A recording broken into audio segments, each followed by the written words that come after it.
okay, just take us up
this.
But judging by how the conversation went off, I think she was fine. I think she just felt like, to be fair, she didn't bear any particular feeling. But it was just why did we feel the need to go above and beyond in terms of talking about what he was, he has to learn and excited because when the shoes on the other foot, when it comes across explosive, I feel like when other people talk about these things, it comes across explosive to when it comes across maybe something like you do. I feel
like if we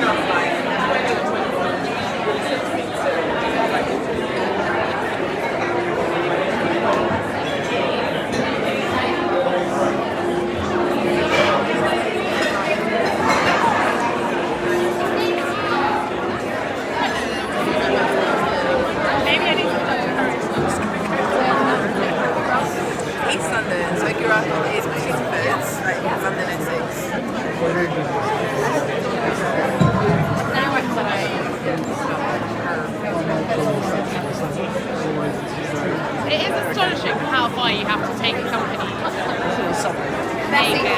Sorry, guys.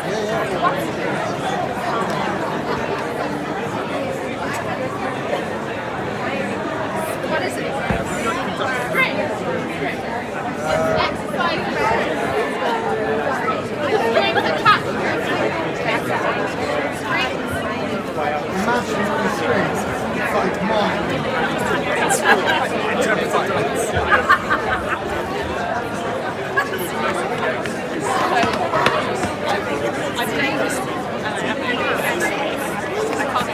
I still find that really weird. Like, it's still whether I can like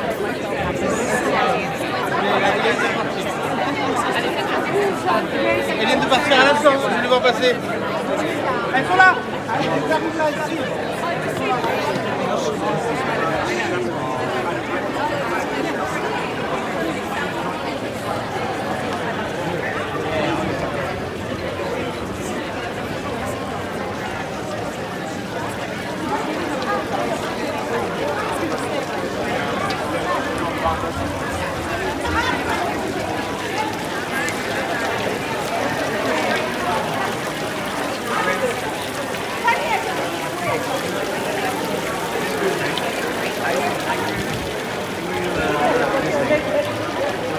Can we do private or?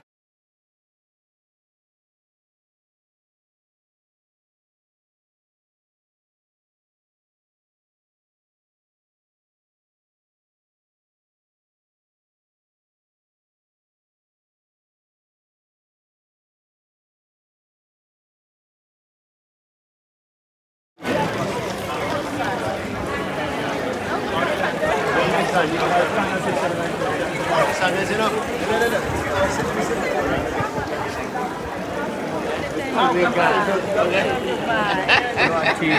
at you. Okay.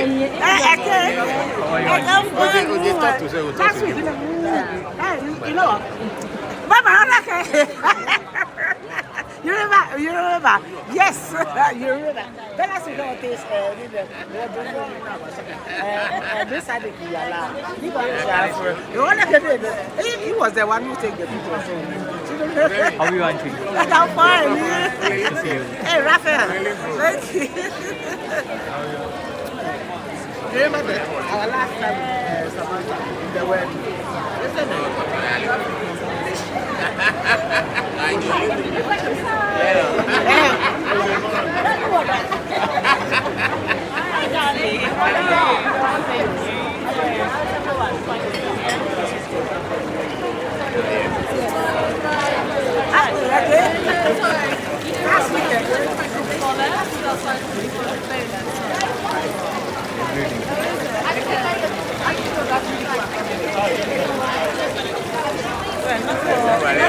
Not for nice occasion. Last week, I look at money. Okay, I'm on last week. I'm showing everyone. Not pictures. It's not picture. Don't mind my big sister.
for something. Literally, I was like, where's that music? Hold on the streets and the reassuring sound of silence.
Yeah,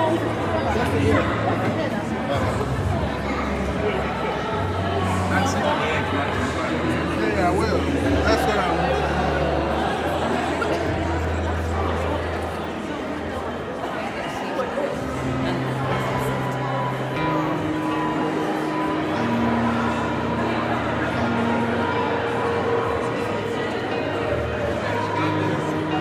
Does it take you to the bottom?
So once they do arrive, we can officially start with this segment of the day. But please do feel free to continue with the drinks. Thank you very much.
we going? There. Okay.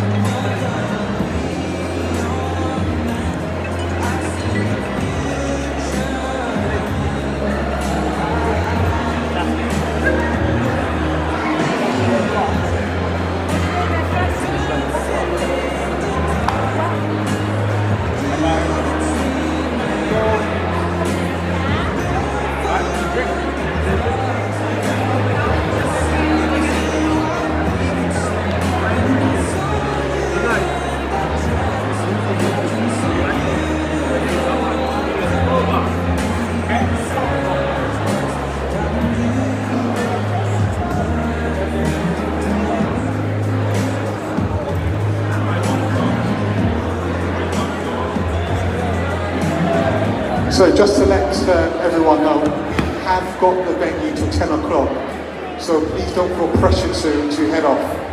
So we have got the space, 10 o'clock, so feel free to stick around and to have a conversation, a few drinks. Thank you.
Mais là-bas, vers toi, quand on va faire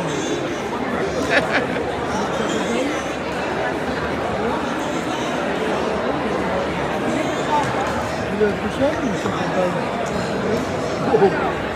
Bonjour monsieur. Bonjour monsieur. Coucou. Voilà.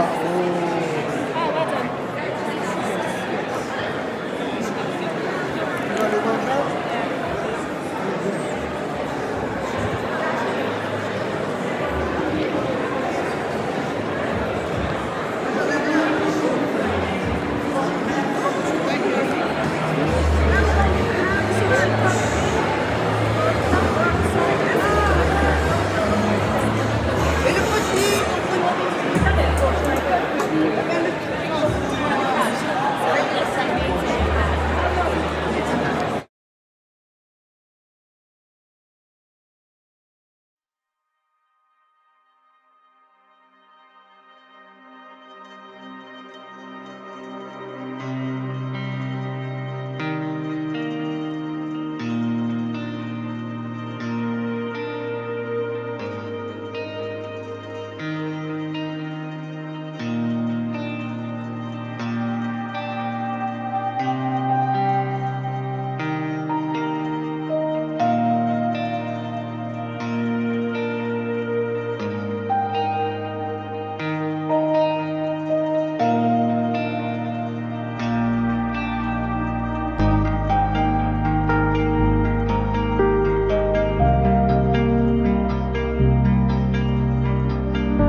yeah, it's like the best gift and support you could give me right now.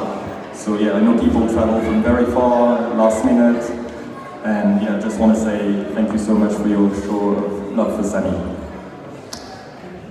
We're gonna have food right now, so you just feel free to eat, and then at 5 p.m. we'll start having speeches. So the way it works is the speeches will be here. If you don't want to hear the speeches, that's fine. You can just walk around the cloisters and the kind of corridor, and there's also another room. And we'll do 2 sessions of speeches, or 4 speeches each. And I just also want to share just one story about Sammy. Don't worry, I won't share too many memories. I've got my kids to do this all my life. So it was quite early in our relationship, and I remember we were like love at first sight, but one night she couldn't sleep because she had very bad period pains, and so she'd wake up through the night and like was really in pain. And at the time I still read books. There was a Netflix, I suppose. And I picked a book that was next to my bedside table, and that was Le Petit Prince, The Little Prince, which is, I think, my favorite book. And I read it to her, and I remember like it kind of soothed her just hearing French words that she mostly didn't understand at the time. And so yeah, it was a very like lovely moment, and I just want to read a passage from Le Petit Prince. I read it in French. Sorry for that. I think it's beautiful in French. Je sentais bien qu'il se passait quelque chose d'extraordinaire. Je la serrais dans mes bras, comme un petit enfant, et cependant, il me semblait qu'il coulait verticalement dans un abîme sans que je puisse rien pour le retenir. Il avait le regard sérieux, perdu très loin. J'ai ton mouton, et j'ai ta caisse pour le mouton, et j'ai la muselière, et il sourit avec mélancolie. J'attendis longtemps, je sentais qu'il se réchauffait peu à peu. Petit bonhomme, tu as peur? Il avait peur, bien sûr, mais il rit doucement. J'aurais bien plus peur ce soir. De nouveau, je me sentais glacé par le sentiment de l'irréparable. Et je compris que je ne supportais pas l'idée de ne plus jamais entendre ce rire. C'était pour moi comme une fontaine dans le désert. Petit bonhomme, je veux encore t'entendre rire, mais il me dit, cette nuit, ça fera 1 an, mon étoile se trouvera juste au-dessus de l'endroit où je suis tombé, l'année dernière. Petit bonhomme, n'est-ce pas que c'est un mauvais rêve, cette histoire de serpent et de rendez-vous et d'étoiles? Mais il ne répondit pas à ma question. Il me dit, ce qui est important, ça ne se voit pas. Bien sûr. C'est comme pour la fleur. Si tu aimes une fleur qui se trouve dans une étoile, c'est doux la nuit de regarder le ciel. Toutes les étoiles sont fleuries. Bien sûr. C'est comme pour l'eau. Celle que tu m'as donnée à boire était comme une musique, à cause de la poulie et de la corde. Tu te rappelles? Elle était bonne. Bien sûr. Tu regarderas la nuit les étoiles. C'est trop petit chez moi pour que je te montre où se trouve la mienne. C'est mieux, comme ça. Mon étoile sera pour toi une des étoiles. Alors, toutes les étoiles, tu aimeras les regarder. Elles seront toutes tes amies. Et puis, je vais te faire un cadeau. Il rit encore. Ah, petit bonhomme, j'aime entendre ce rire. Justement, ce sera mon cadeau. Et ce sera comme pour eux. Que veux-tu dire? Les gens ont des étoiles qui ne sont pas les mêmes. Pour les uns qui voyagent, les étoiles sont des guides. Pour les autres, ce ne sont que de petites lumières. Pour d'autres qui sont savants, elles sont des problèmes. Pour mon businessman, elles étaient de l'or. Mais toutes ces étoiles-là se taisent. Toi, tu auras des étoiles comme personne n'en a. Que veux-tu dire? Quand tu regarderas le ciel la nuit, puisque j'habiterai dans l'une d'elles, puisque je rirai dans l'une d'elles, alors ce sera pour toi comme si riaient toutes les étoiles. Tu auras, toi, des étoiles qui savent rire. Et il rit encore. Et quand tu te seras consolé, on se console toujours, tu seras content de m'avoir connu. Tu seras toujours mon ami. Tu auras envie de rire avec moi. Et tu ouvriras parfois ta fenêtre, comme ça, pour le plaisir. Et les amis seront bien tenus de te voir rire en regardant le ciel. Alors tu leur diras, oui, les étoiles, ça me fait toujours rire.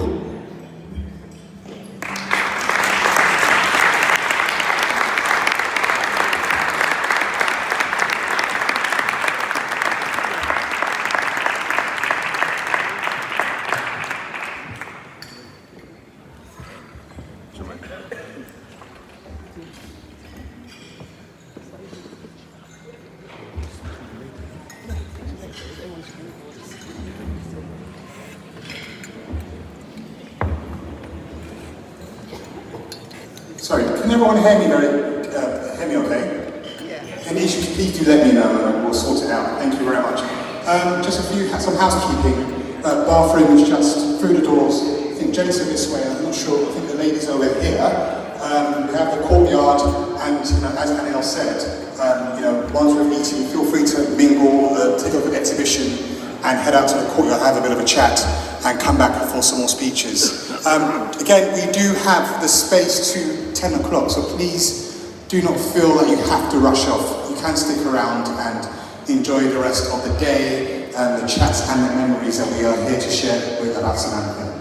Thank you very much.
So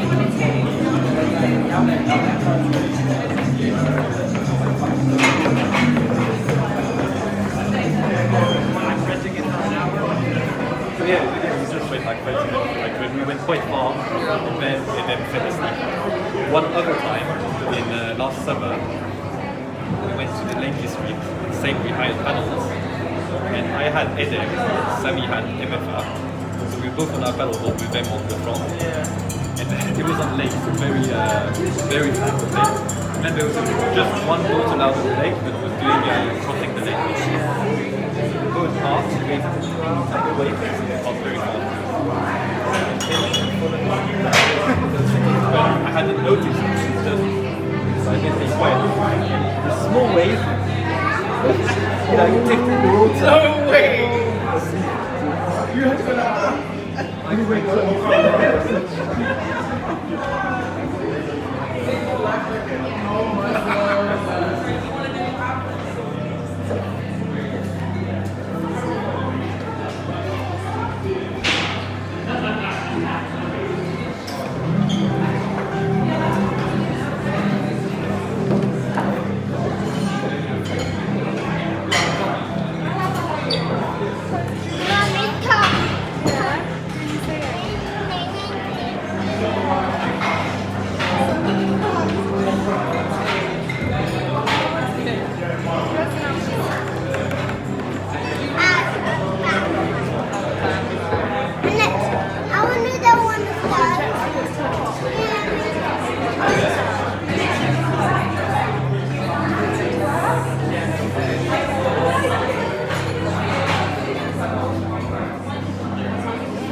When we came to look at it, it was like, oh, it's perfect.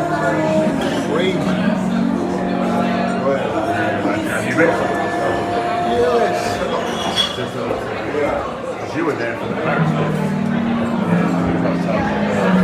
Years ago. It's just crazy.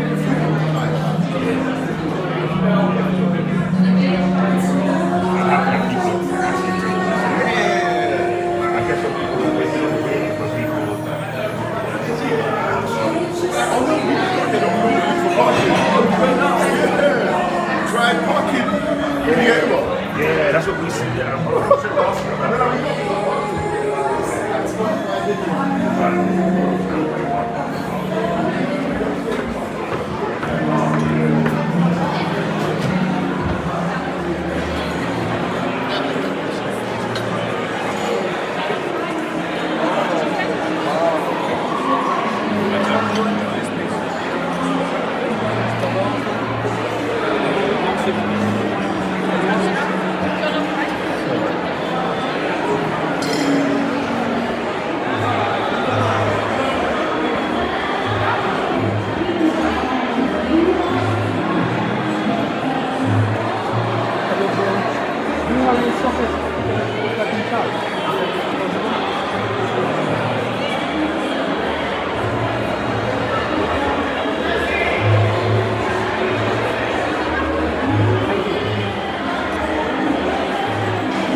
Harry. I was great at math.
When the speech starts.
So we'll, Is that the art's ready. Oh, let me know whenever, yeah? We're going to be a few minutes.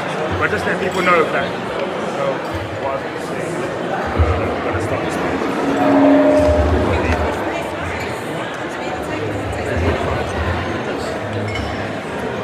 Hello, ladies and gents. We will be starting the speeches very shortly. And again, just to remind everyone, we have got the venue till 10 o'clock, so please do free stick around.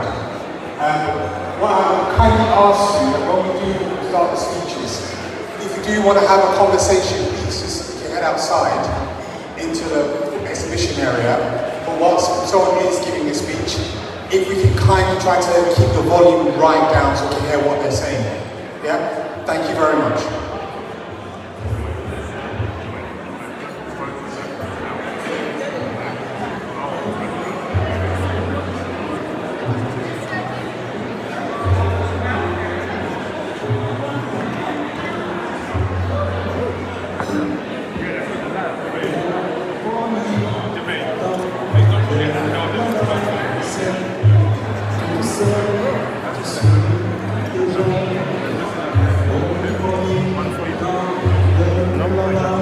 But it's going to start now.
so we are now going to start the speeches. So if I can kindly ask that we have some quiet in the room, please.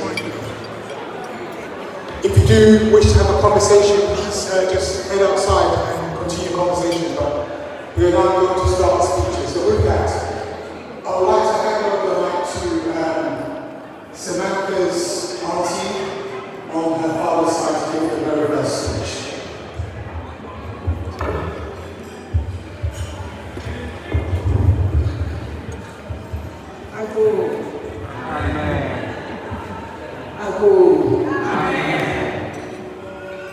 Today we are here celebrating, but mourning and celebrating the life of my niece, Samantha. It seems that I'm always the one who's dedicated to attend these meetings on behalf of the Akiwumi family. I was dedicated to attend Samantha's wedding in France, and what a lovely time we had. And now I'm dedicated as the head of the Akiwumi family here to represent us for a sad occasion. Thank you all for coming to help us on this Saturday to mourn, to celebrate her life, and to remember her. She was the daughter of my youngest brother, who passed away not long ago. And I know that Sammy wanted to go to the funeral in Accra, but she wasn't well enough to go. And now she's gone to join me. Now, my brother was a very sentimental man. And he used to sing a song. And that's how she got the name Samantha. Because there was a song that was popular in the film. I love you, Samantha. I love you. I do. I love you, Samantha.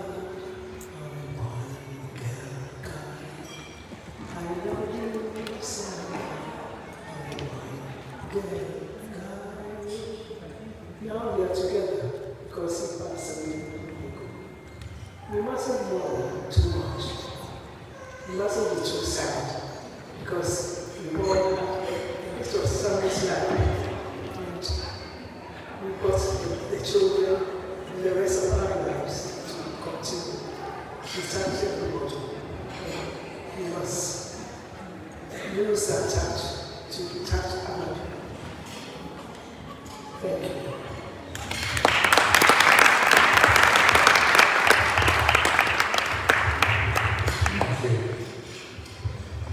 Next we'll have another auntie. Auntie Shiki, can I please invite you to come in?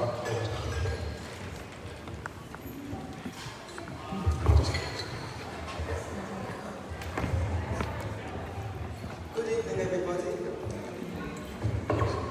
Okay, so this is my tribute to Samantha. Samantha was like a daughter to me, and I stand here today not just to mourn her loss, but to praise her. Samantha's sense of adventure, creativity, and love for all had no boundaries. But let's go back a bit. I mentioned that Sammy, as we called her then, and what we call her now, was like a daughter to me. We started to create a bond from birth. When she was around 2 years old, her mum travelled to Greece. I was left to care for Sammy, and I took her to nursery each day. She was such a sweetie. One evening after nursery, Sammy decided to show me Pepe.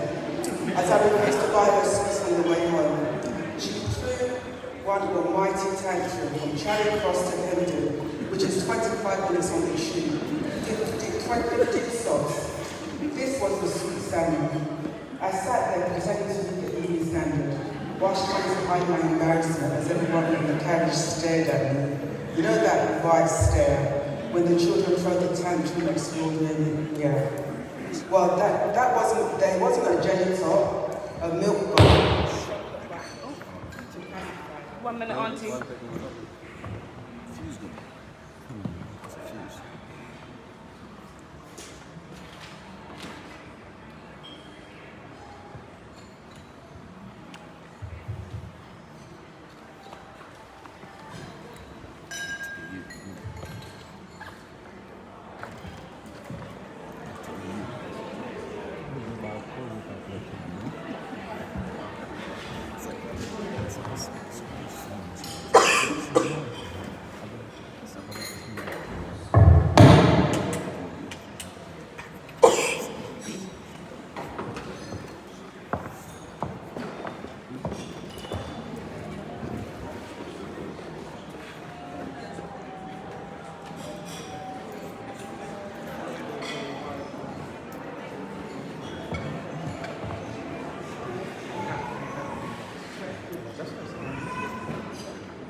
Is it long enough?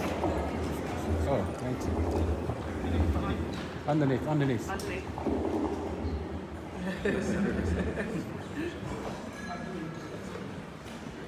As I said, Sammy threw an almighty tantrum, and there wasn't a jelly tart, milk bar, or chocolate button to pacify her for those 13 stops, unlucky for me. Sammy's love for Suze was legendary. I think her childhood tantrums were legendary. On our first trip to Ghana with her mum, Juba and her husband Peter, we went out for a meal. Juba and Peter, who were staying in a hotel in town, bid us goodbye as we set off to Sammy's grandma's house. Sammy, who was just 3 years old, wanted to stay with her mum and cried hysterically when we had to leave. It was late. It was after 10 o'clock. The roads were eerily silent, and there were 4 adults and a screaming child in the car.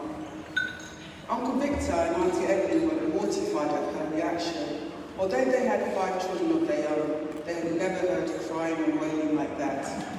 They feared that they would be stopped at one of the police checks and arrested for kidnapping. Fortunately, Sammy calmed down and drifted off to sleep before we got to the police check. Do you know that Sammy was also known as the international talkative? It stemmed from our 1990 holiday when Sammy and I went to Ghana and Nigeria for 2 months. One of the things I loved most about Sammy was her sense of adventure. How many 6-year-olds would go on holiday for 2 months to Ghana and Nigeria with just their auntie? We did that, the 2 of us, and she handled it with a sense of wonder and joy.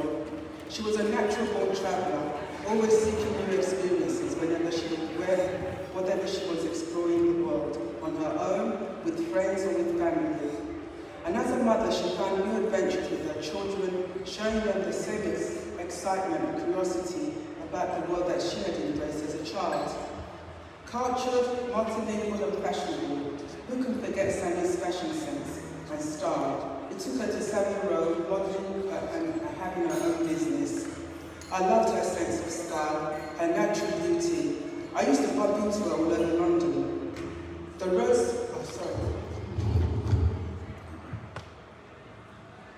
I can never walk past the junction of St. Christopher's Place and Oxford Street without recalling the day I was admiring a beautiful woman walking towards me, smiling.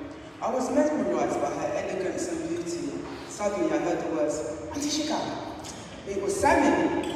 We both laughed so much when I told her that the story that I had already cooked up in my mind about the woman walking towards me, that she was an African Parisian model. Her beauty wasn't just skin deep. Sammy was beautiful inside. Her heart was full of love. She had a rare ability to blend cultures and people together. Samantha's wedding was not only a marriage of 2 people deeply in love, but also 2 families joining together from 2 different cultures, almost as one. Her French in-laws and her Ghanaian Nigerian family created a celebration of love and cultural harmony that will forever remain one of the happiest memories in our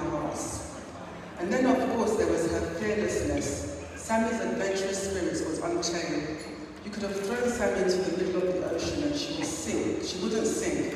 She would just swim up to the surface and nonchalantly remark, I should have worn my longer pink diving suit. It's cold down here.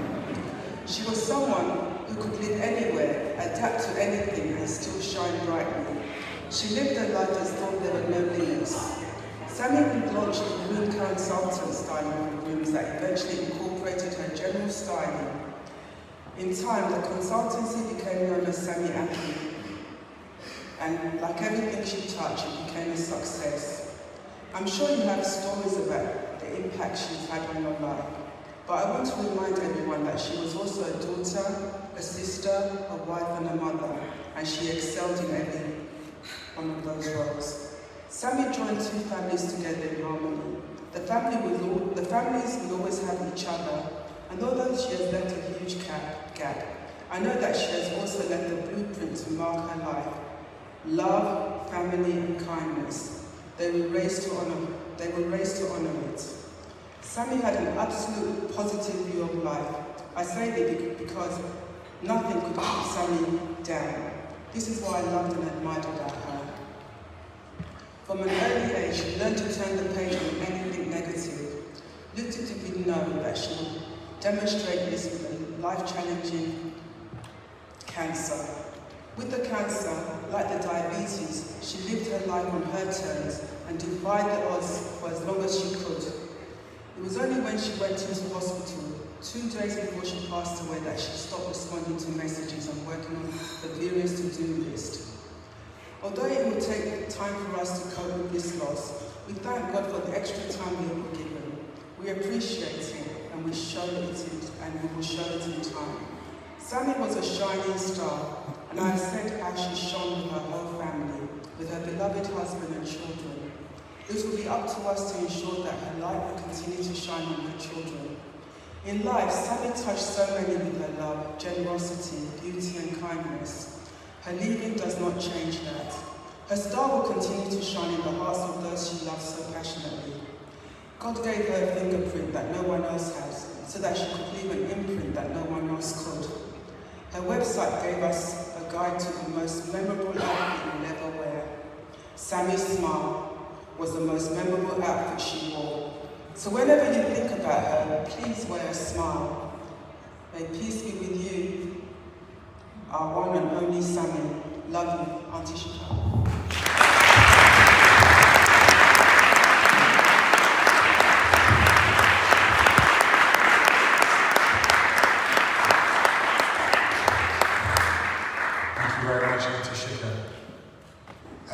Now I'd like to invite Sammy's oldest friend, her best friend, to come and share his thoughts and his words for today.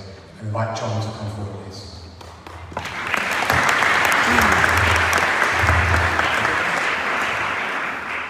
Jermaine. Hi. Gosh. I'm honoured to be here today to say a few words about my beloved Samantha, my long-suffering friend, my best friend for nearly 30 years.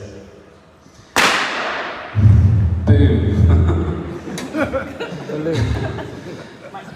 Good timing. We met when we were 12 through a mutual friend when Samantha was at St Margaret's School in Bushy, which was a weekly boarder. She made lots of dear friends there, many of whom are here today. On the weekends, she lived with her family in suburban North London, not very far from me. We would hang out in such glamorous establishments as Brent Cross and the O2 on Finchley Road.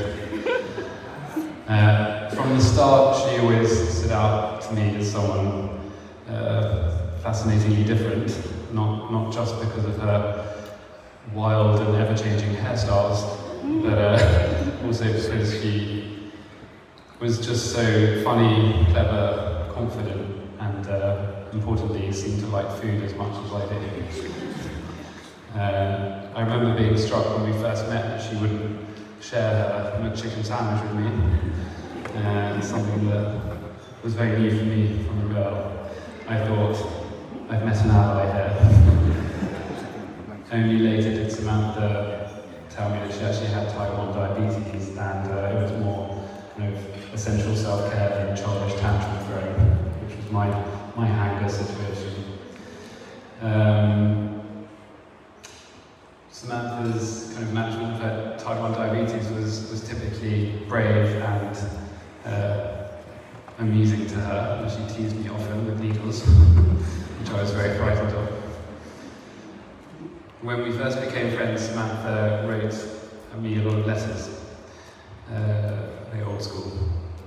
And it was through these letters that I learned of Samantha's soft spot for detective stories and crime shows like CSI, very highbrow, and her ongoing, slightly inexplicable fear of pigeons. I found these sort of endearing and completely hilarious. The letters turned into long after-school phone calls where we talk about everything and everyone. I was certainly more emotional. She was steady, thoughtful, a brilliant listener. And this balance carried through our whole friendship. We had a lot of fun, and one of my favourite memories from those early years was how we used to sneak into Mayfair nightclubs when we were barely teenagers. I say sneak, but it was really down to Samantha's precocious good looks and the quiet confidence that she carried even then. She could walk past the doorman like she absolutely belonged there, and so somehow we sort of both did. Samantha, as has been noted, was indeed strikingly beautiful. Tall, elegant, regal, really. But it was her warmth that drew people in.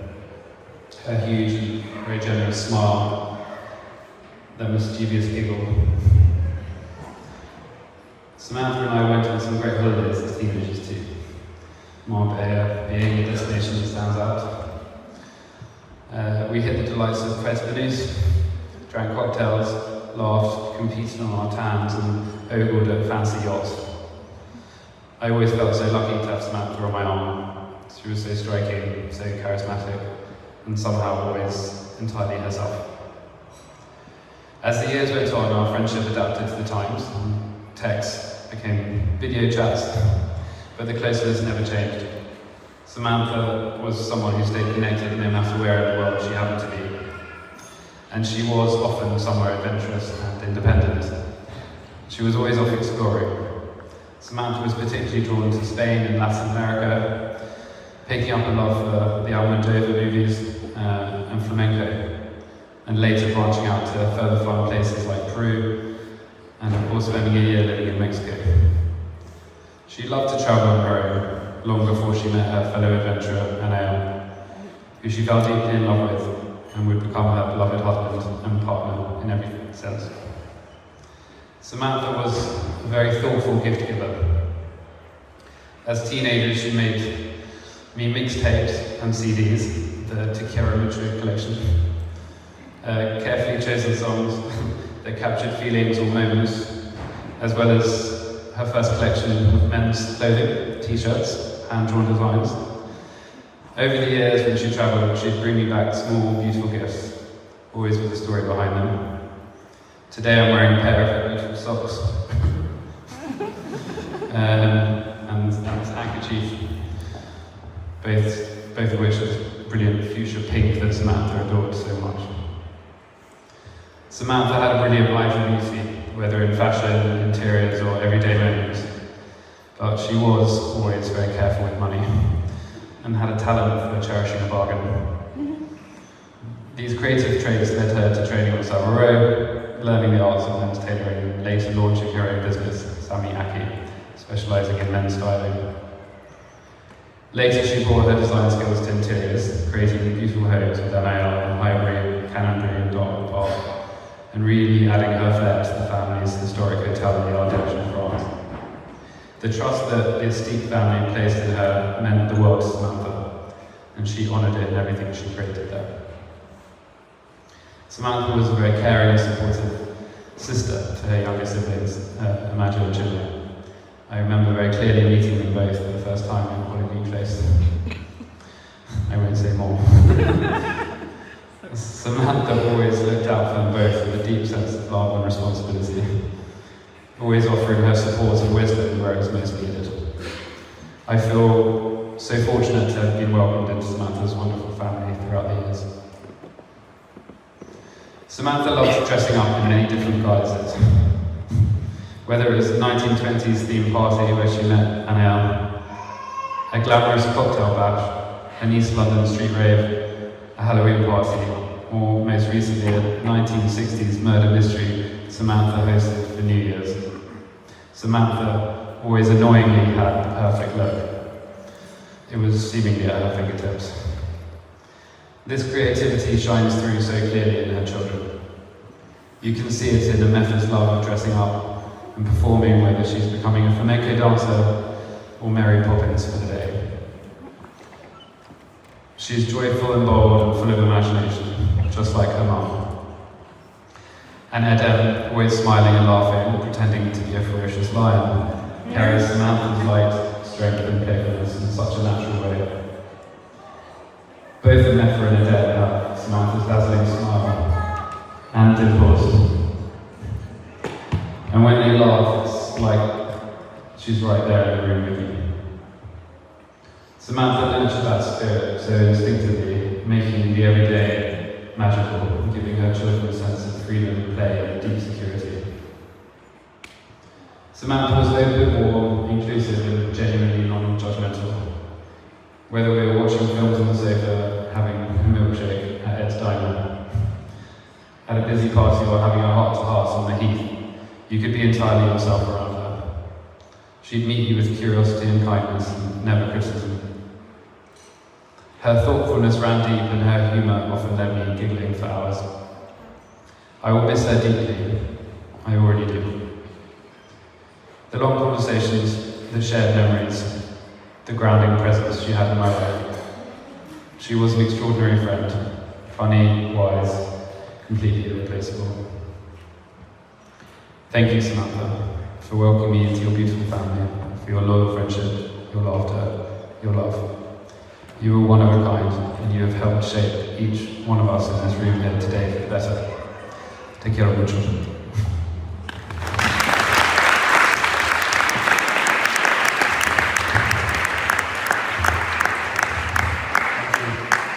Thank you, John. Next, I'd like to call the sister to Samantha's husband, Agathe, if she'd like to come forward and share a few words.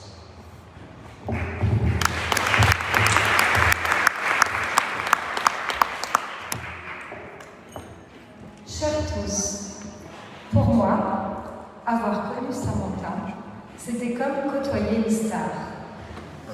Je me souviens comme si c'était hier de ce jour de mars 2013. Mon frère Anaël m'appelle. Enfin, il s'excuse de son silence. Et il me dit « Écoute Agathe, excuse-moi, je ne t'ai pas donné de nouvelles, mais je vais te confier un secret pour me faire pardonner. J'ai rencontré Samantha. Je pense qu'avec la curiosité et Facebook, tu trouveras des infos. Samantha. Pour ceux qui connaissent ma sorcière bien-aimée, un brin de magie, rien qu'en prononçant son prénom. Recherche faite, photo de profil trouvée, et tout de suite, j'ai été subjuguée. Une beauté éclatante. On s'est rencontrés pour la première fois autour du 14 juillet, cette même année, au Tourelle, en Ardèche, chez mes parents. Je me souviens de toi, Samantha, comme si c'était hier. Un top modèle, autour de la piscine, une tenue colorée, un sourire qui irradiait tout. J'étais fascinée par ta beauté et ta sympathie communicative. Une évidence pour mon frère et très vite pour moi aussi. Tu m'as tout de suite accueillie comme une sœur. À Londres, à Paris pendant la Fashion Week, à New York. Je pense à cette pièce de théâtre incroyable dans un vieil immeuble new-yorkais. Un mélange de suspense et de théâtre immersif. On était cramponnés l'une à l'autre, mortes de peur et de rire. Je me souviens aussi de Cape Cod, cette maison typique américaine, comme dans la série Criminal Minds, qu'on aimait bien. Tu ne pouvais pas dormir sans la porte entrouverte et la lumière allumée. Ce contraste entre ton côté petite fille et ta grâce de star, c'était toi. L'été 2014, tu es venue à Bormes pour des vacances en famille. On a quitté la maison pleine d'enfants et de cris pour aller à la plage toutes les deux.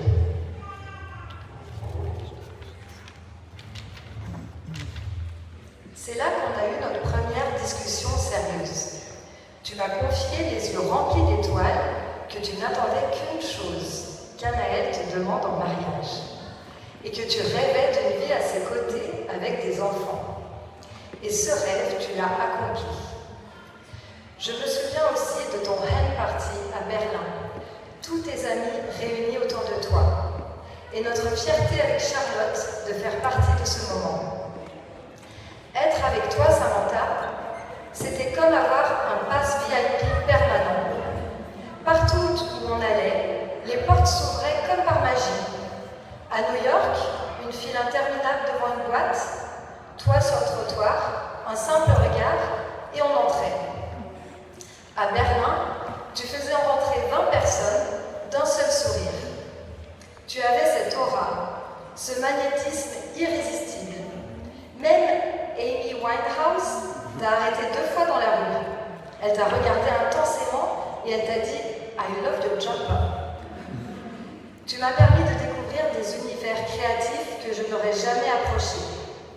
Tu m'as intégré dans un cercle éclectique, joyeux, inspirant. Et tu m'as demandé d'être témoin à votre mariage. J'en ai été profondément honorée. Je raconterai un jour à Emefa et Edem l'histoire de nos robes de témoins avec ta sœur Chinwe, un vrai sketch. Tu vivais la vie en grand, en très grand. Le mariage londonien, chic et branché, le mariage ghanéen, haut en couleur et en émotion, et enfin le mariage en France, féerique. J'adorais ton côté diva, même s'il me chatouillait parfois. Et je me souviens de toi me demandant de te vernir les ongles. Samantha, ta vie, c'était 1000 vies en une. Chez mes parents, tu me disais « Agathe, fais-moi sortir !» Alors je me débrouillais pour t'emmener découvrir des pépites, ardéchoises et varoises. Tu avais l'art de tout rendre shiny, glamour, enthousiasmant. Tu mariais les matières, les motifs, les cultures, les personnes avec une audace folle. Avec toi, il fallait le vivre. Chaque moment devenait extraordinaire. Souviens-toi, l'été dernier, quand tu nous as accompagnés au Yacht Club de Monaco. Dans les salons du Prince, tu as fait des remarques très pertinentes sur la vidéo qu'on avait réalisée, sur la croisière des ados en rémission de cancer. Tes suggestions ont donné un poids beaucoup plus grand à ce film. Comme tout ce que tu touchais ou entreprenais, tu y mettais ta patte. Tu ne laissais pas juste une empreinte. Tu apportais toujours une touche de paillettes, de waouh, d'émerveillement. Tu avais ce slogan, London, New York, Ardèche. Et ce slogan est devenu réalité en reprenant avec Anaël l'hôtel familial. En un rien de temps, vous l'avez transformé en un lieu à votre image, élégant, vivant, vibrant, the place to be. Et puis, il y a eu nos discussions profondes. Ton écoute quand je traversais des moments difficiles. Tu m'as tendu la main avec une force joyeuse.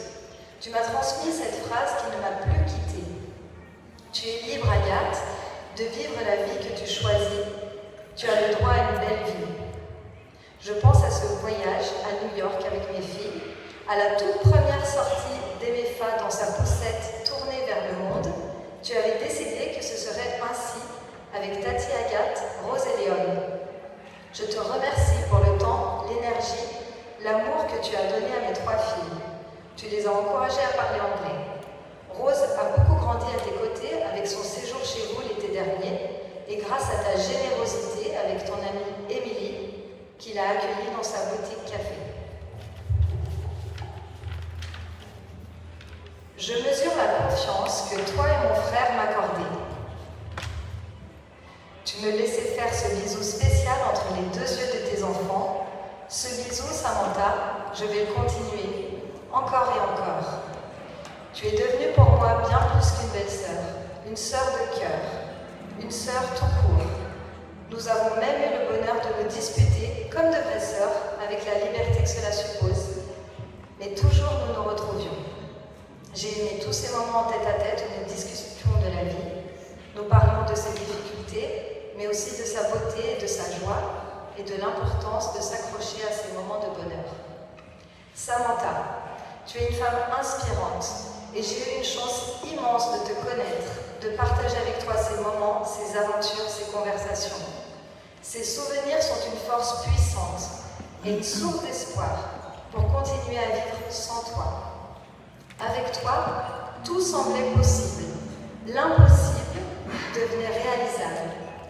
Et même si vivre sans toi paraît aujourd'hui inconcevable, je sais et je sens que le souffle de ton âme va continuer à nous guider. En anglais, impossible peut se lire I'm impossible. Samantha, tu as illuminé ta vie et nos vies de 1000 façons. Ton choix de passer notre avant-dernier Noël à Punta Cana avec nous, c'était un cadeau merveilleux. On a enfin dégusté un cocktail sous la lumière turquoise des tropiques et tu m'as dit « Tu vois Agathe, il n'y a pas que Borne. Regarde cette lumière turquoise comme elle nous fait du bien. Cette lumière, Samantha, je la garde en moi, pour la vie, pour l'infini. » Et je termine avec cette phrase, découverte avec MFA, quelques jours après ton départ, dans le livre que tu lui avais offert, strictement par hasard. C'est une citation de Corrie ten Boom. The measure of a life, after all, is not its duration, but its donation. En français, la mesure d'une vie après tout n'est pas sa durée, mais ce qu'elle a offert. Merci Samantha. Je te fais une promesse, je ferai tout en tant que sœur et tati pour transmettre ta force, ta lumière, ta joie à ton mari Anaël et à tes enfants Emefa et Eden, avec tout mon amour. Agathe.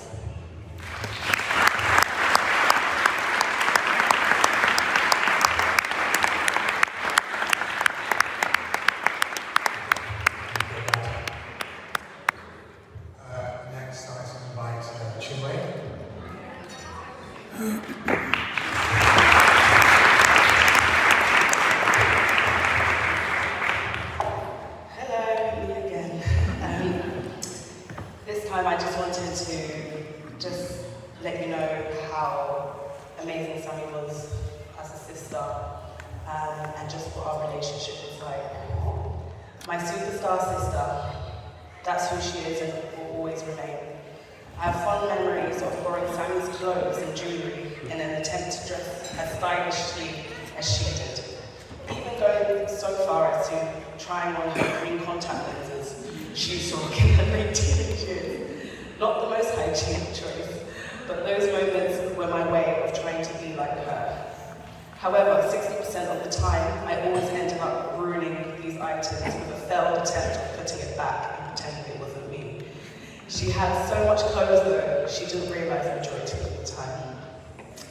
As we grew older, Sammy would bring me into her world further, from being her styling assistant, assisting on music videos such as Reminiscence and George Ezra's music video called Listen to the Man, where we had the pleasure of dressing and chatting with Sir Ian McKellen. Sammy was always one to nurture, uplift and guide you. She saw my natural gifts in the creative world and honed into this, getting paid assistant jobs on fashion shoots all across London. Running around central London to multiple press offices, steaming clothes, getting the team food and drinks, and being around glamorous models. I can say Sammy really helped me understand what my passion was, and that was quickly understood. It was not fashion. At that point, we took separate paths, me in interiors and Sammy in fashion, but she still encouraged me in my direction of interiors, putting me forward for set design jobs such as Skype adverts and working on King's Road at an amazing antique store called Talisman, London. She even got me an X Factor job in 2006 doing hair, because I could kangaroo. Very well, doing hair. You had to be 16 plus. I was only 15, so she lied, and I got paid nicely for it. As mentioned, just from these few examples, she was my biggest cheerleader and supporter. As time went on and I grew older, our world seemed to merge, and our roles gradually reversed. Sammy started borrowing my clothes, and we began helping each other with various projects, whether it was planning events or working on interiors of the family hotel or her new home, or their new home. I'm happy that I could have been some assistance to her life as much as she was to mine. We saw each other weekly, not just because we worked together, but because we generally loved each other's company, and our bond only grew stronger over time. We were one another's confidant. When Sammy got diagnosed, we found ourselves in shock, but we found the strength to keep going on. Holidays, hikes, concerts, and more. Lord, would anyone believe that we were at the Usher concert 6 days prior to her passing? Honestly, she had a well of a time. 6 days.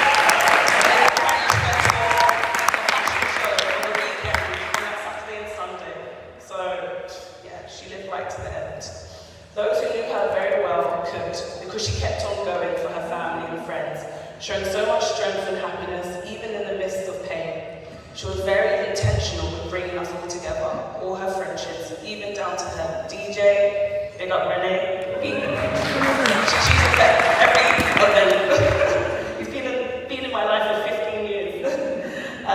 Cake makers and photographers. She created a family and a union full of memories. I prayed and I hoped and I tried to manifest a world where she would continue to be here. There were times I truly thought it could work out. So it's only right we are in pain right now and we feel loss. But I take solace that Sammy and I had quite a few talks about death, with small details of arrangements of her flowers and what music she wanted for her funeral. She created that, guys. She gave me a lot of details and we just all put it together. But this is her. Yeah, thank you.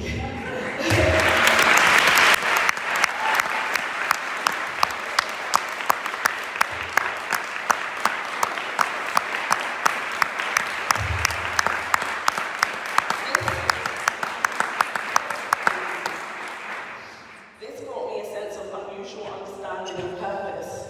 She was prepping me for this day.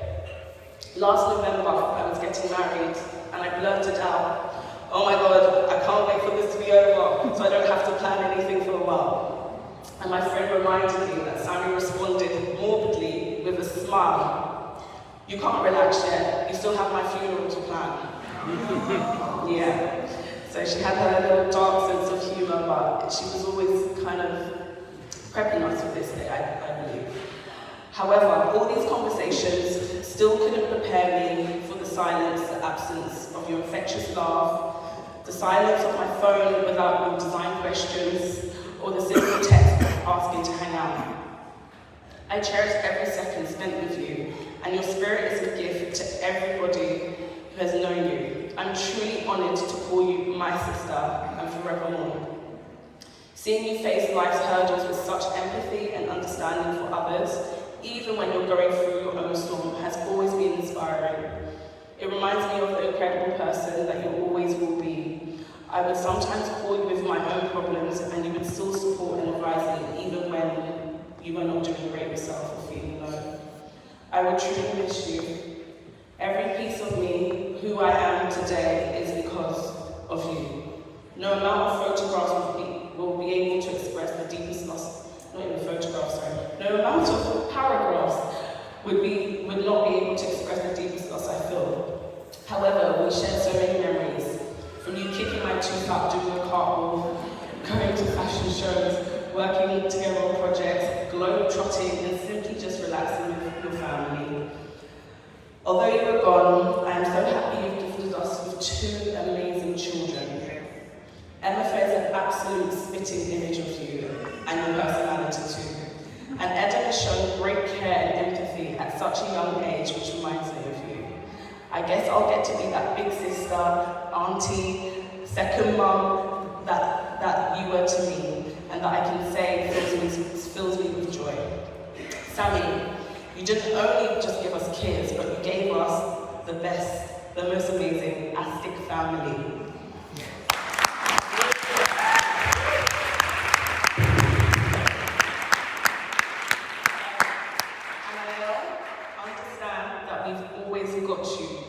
You are family forever, forever, okay?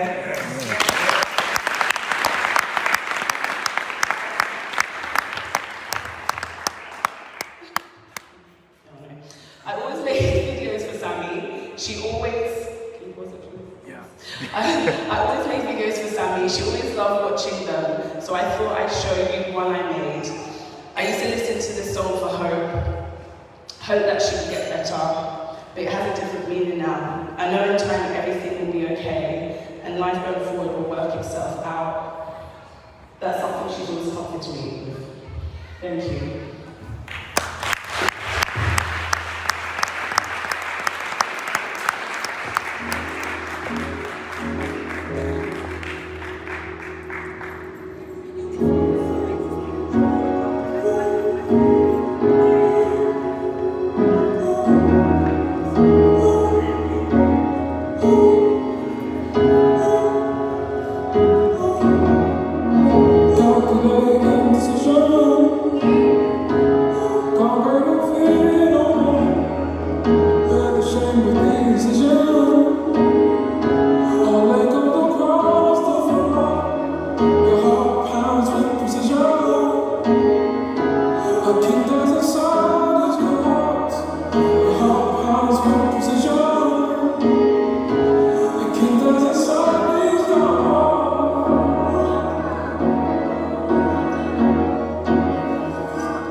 Pebbles that make us laugh. That's what you're next. Please invite Sammy's brother from the deaf side to the stage. Pebbles, please.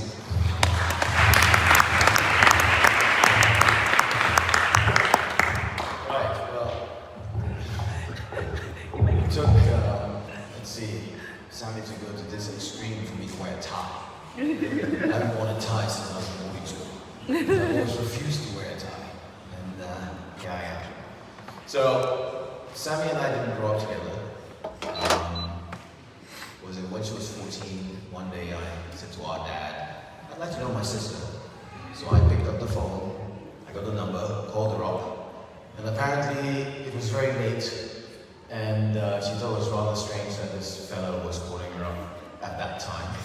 But it was amazing. We spoke on the phone for hours. It felt like we knew each other. And soon after that, I decided to come to London. And boy, was that a very expensive day. My first day in London with Jonathan and Sammy, where we run around London, spent a lot of money on the Trocadero, and a lot of money on the Trocadero. And, but it was like I'd known her my whole life. We just clicked, absolutely clicked. And so she came that summer to Stockholm, where, because I was in the music video business, I had lots of pop star friends, and she felt that was fantastic. She could go to nightclubs, and because she was tall enough, we did a lot of clubbing. It was almost every night. Mom doesn't know this. But we were out, and she had a very great time. And you know, actually at one stage, a guy who was far too old for her tried to pick her up, and I stepped in front of him and went, "No."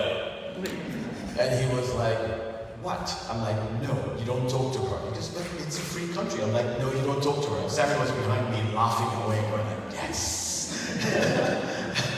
Anyway, Sammy has been an incredible addition to my life. And she has been like the coolest aunt. My daughters who have left to go back to Stockholm now, or extremely close to her, and you know, very close to my wife as well.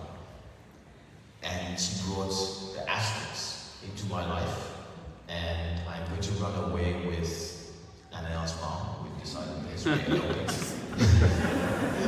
Sorry, Chef. We're going. And when Annelle came into our lives, I wanted to dislike him. Unknowingly, I couldn't. The kids were very entertained. For some reason, he was really good with all the kids. And Norm and Noy fell in love with him, even making him swim across the canal. And chasing each other around in the park. And, you know, there's a fantastic picture of Noam, Noy, Annelle, and Sammy, which was their fake family. Everyone sees that picture and goes, "Oh!" I'm like, "No, not their kids, my kids."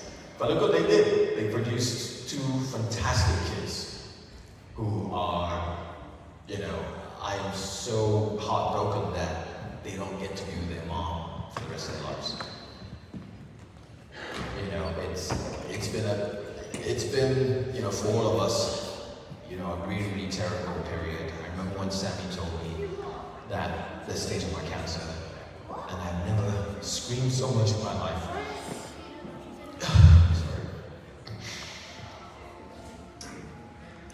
Sorry. My children didn't know what to do. And I was so angry with her as well because she was going away. And, you know, but the whole point was, Sammy was, you know, one of the last things I said to her, I said, oh, you're not dying anytime soon. Because it just felt, no matter how ill she was, it always felt like she was going to keep on going. She just felt this so really strong. She was going to keep on going. And for me, it was, you know, we were planning what was going to happen this summer. Because, you know, Adele and Sammy always came for the summer. And, you know, Sammy was always planning different things we should do.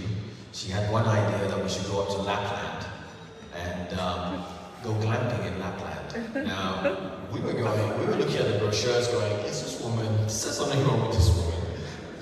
Because for 2 nights, it was like £10,000 in mosquito-infested Lapland. Trust me, I'm not going to go and pay that kind of money to get eaten by mosquitoes. So when we pointed it out to her, she was like, oh God, I didn't look. We're like, no, you didn't.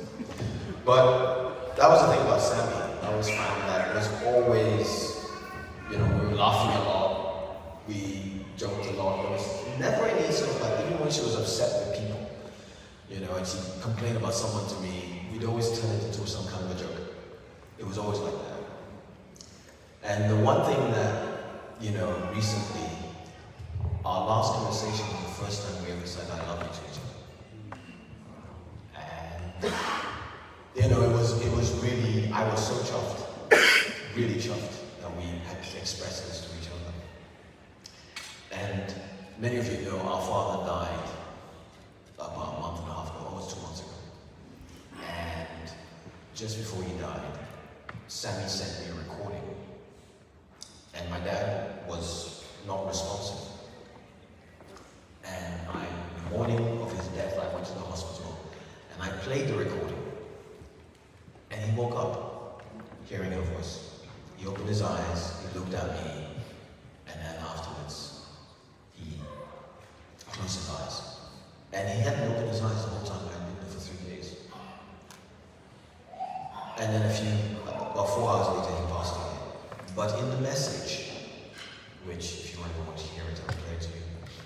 She said that how much she loved him and that she could wait, they were going to be together soon. And I told her off for saying that. I said, you can't do that to me. But it's been so short, and now she's gone.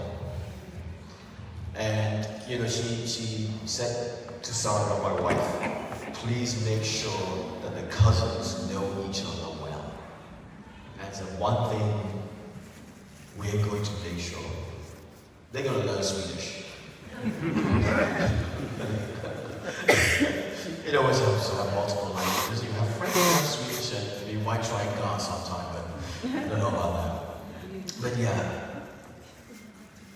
I've been very much in a daze since this happened. I was very fortunate that Anel got in touch with me. I got on a plane, got here, and was with her before she passed away. And I don't know what I can do for her. Because I hurt so much. And I can't imagine how much he hurts. But one thing you should know, there's no time you can't pick up the phone and call me and ask me to come over and babysit or even have fly, you know. I did that the last time just to get you guys to go out. So, just know that, I'm sorry I make people cry right now. It's supposed to make everyone laugh, sorry. But just know that we're here for you. And to the point that even knowing we went to the theatre yesterday, as you know, no one hates the theatre, because Sammy and Noam always went to the theatre, knowing took her place. Anyway, so I can speak forever about my sister. There's not really much, you know. Anyway, thank you very much.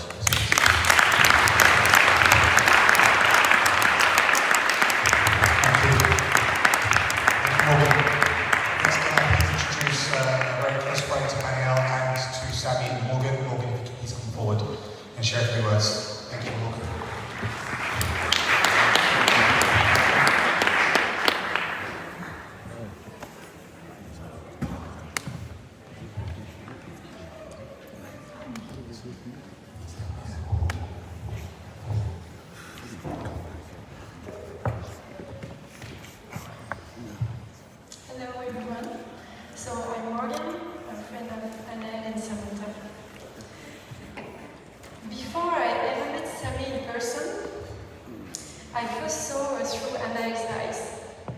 He didn't see nothing, not the words, but there was something unmistakable. His gaze has changed, his energy has shifted.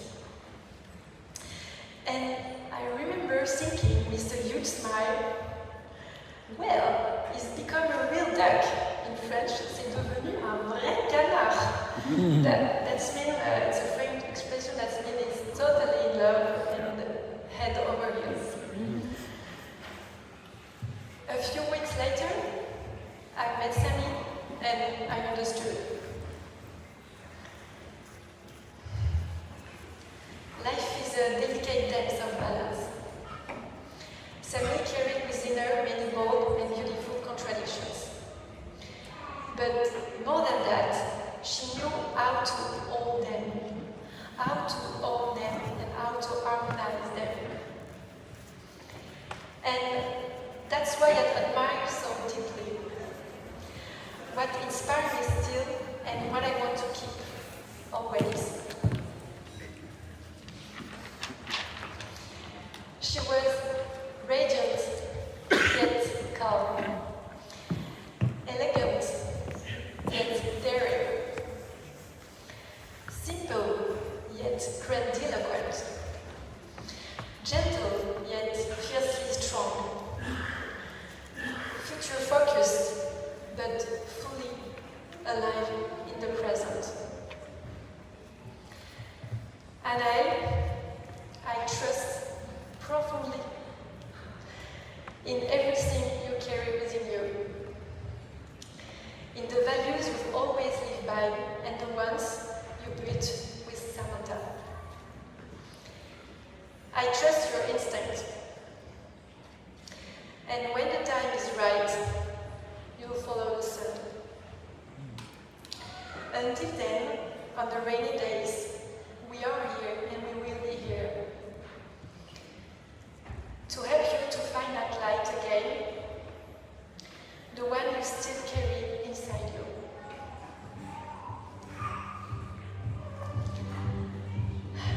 So, all together, for you to follow the sun.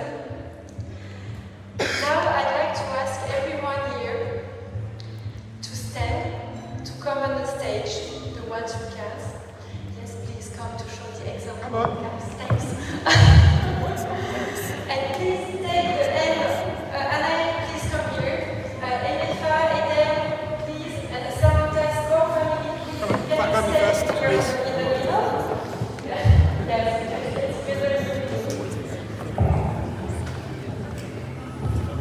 great. So let's form concentric circle around Anael. Please take the hand of the person next to you. Take the hand of the person next to you, and we're gonna create a concentric circle around them.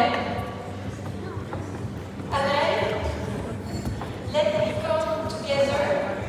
The force, the love, and the light that surround them. Dear Anael, dear family, let this moment carry you and let it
Feel free to take your seats now, please. Thank you very much.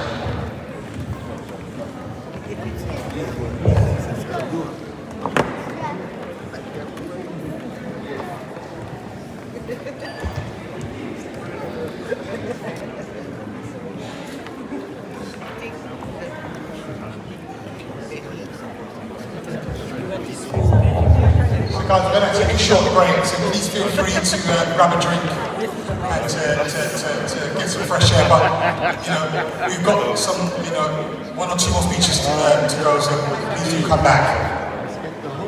Thank you. That's why I don't remember anything. I was with you, but it's okay. You're a good fan of brown bears. At that time. Not now. You're Yeah, I'm in Creekside, so Dad. This is my grandmother's brother.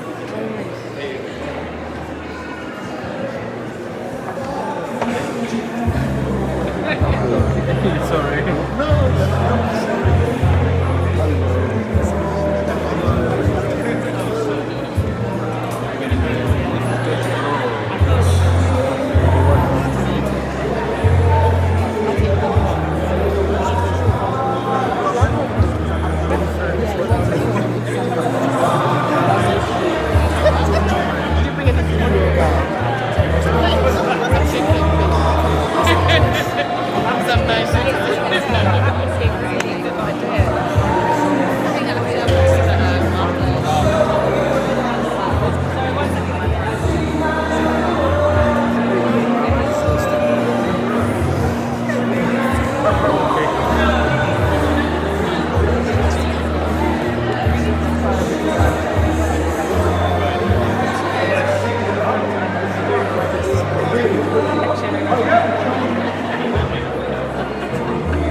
Did you notice her as well?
Definitely here though, yeah. Are we done? No, there's more features as well. 6 o'clock, yeah? Yeah.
Hello guys, we're still going, we still have some more speeches, so please wait for a while. After the break we're going to start again, so please stay on the link, we'll start very soon. Thank you.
Quand t'es tout seul en avion, finalement, c'est ça.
yeah, but I've always said Yeah, much longer time for it.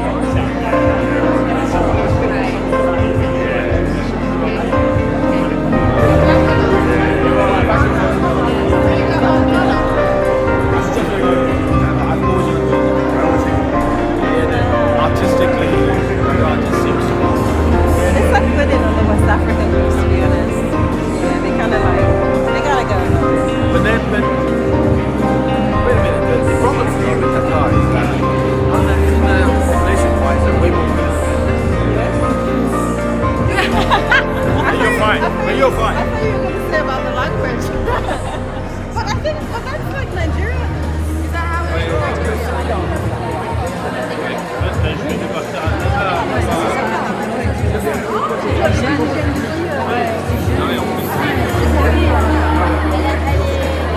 La maman, non. Moi, elle avait 47, mais elle a plus avec ses enfants. Ouais, t'as vraiment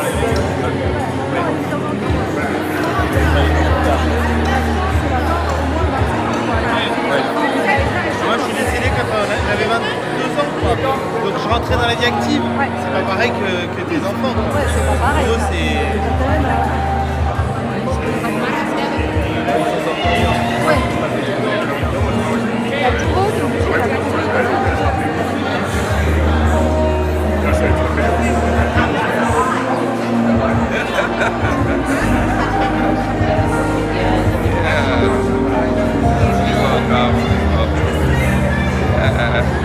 So we'll keep you in our prayers.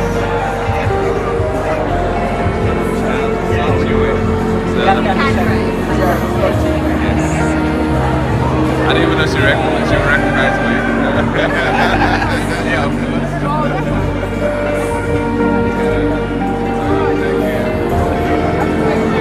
Yes, take care. Travel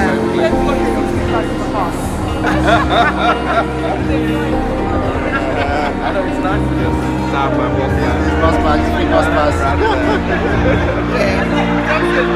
Thank you.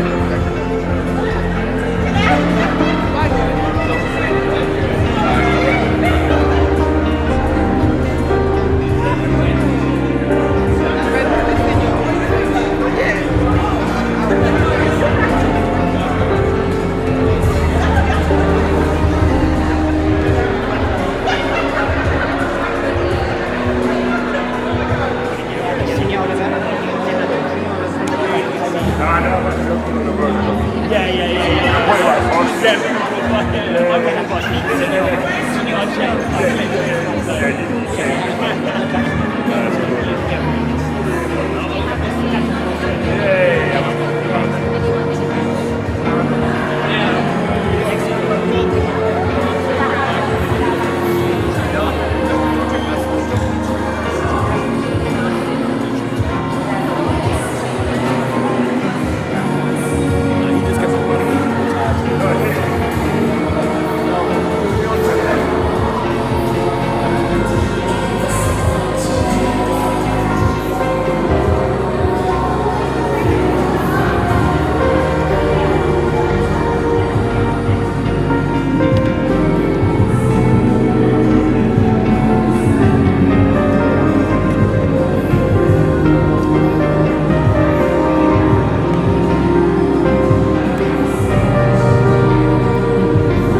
auditorium, that would be great. Thank you very much.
Right. Thank you, everyone, for bearing with us. I think it's only right to say, first of all, thanks to families for putting this together. So please give a round of applause for and I think a few of you have come from afar, all over the globe, and it's, again, it's a big round of applause for the effort you've made to come here today. So I'd like to welcome up a very close friend to Annabelle and Renee to come and share a few words now. Give her a piece of the floor.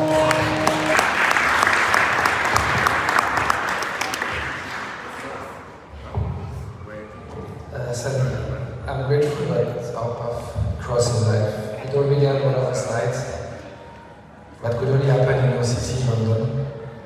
And I had my Facebook companion convinced me to go to a Miss Prohibition team party wearing a tailcoat and a top hat.